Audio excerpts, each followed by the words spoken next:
Hello everybody, Keith Terpsma here, and welcome to episode 4 of the Lit Torch, videos designed with family read aloud in mind. I'm here to help you build that family connection and guide you through epic literature adventures. Let's begin with an observation.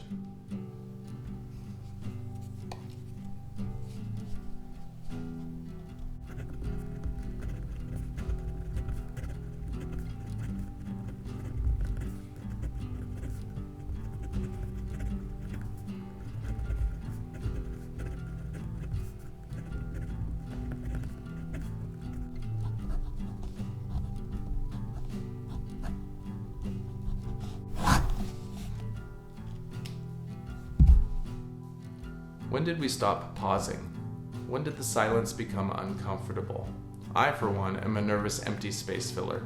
I blab and then blab some more. Yet we all know that when we are given information, we need time to pause and think, to process, to consider. Kids need this too. We've got to stop talking at them and allow the wonder to blossom. Staring at the empty space on the page when a chapter's over is more valuable than moving on and determining the answer right away.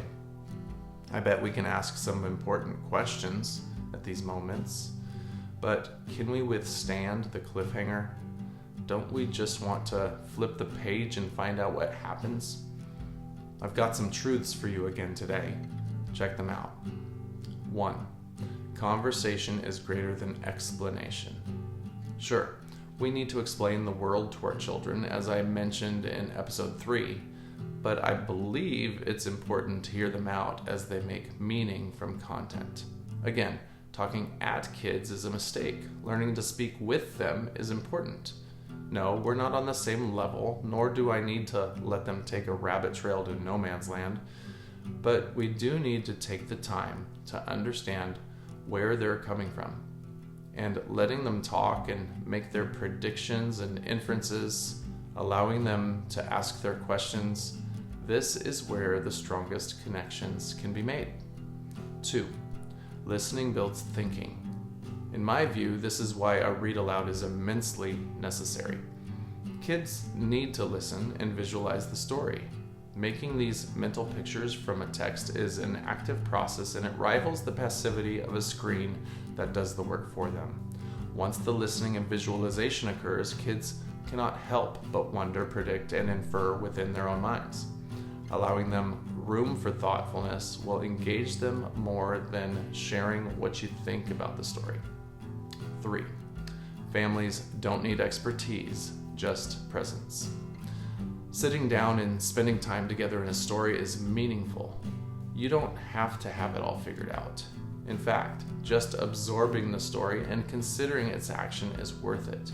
Try to look through the eyes of your children and encourage them to make the story real. Those mental pictures that are created make all the difference.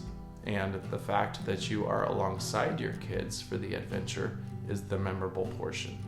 Allow the story to teach you as it develops. The favorite moments occur shoulder to shoulder on the couch as you look at the words together. As you prepare for the future chapter, don't forget to pause and leave an empty space to consider the past content just read.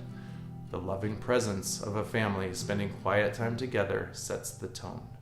My challenge to you is this: when you read aloud tonight and reach the space after the last words, say, what stood out to you? Then listen longer than feels comfortable. Thanks for watching, and moving forward, when you read together, take time to pause and trust the silence. Now take the torch and read aloud. All the best to you and your family.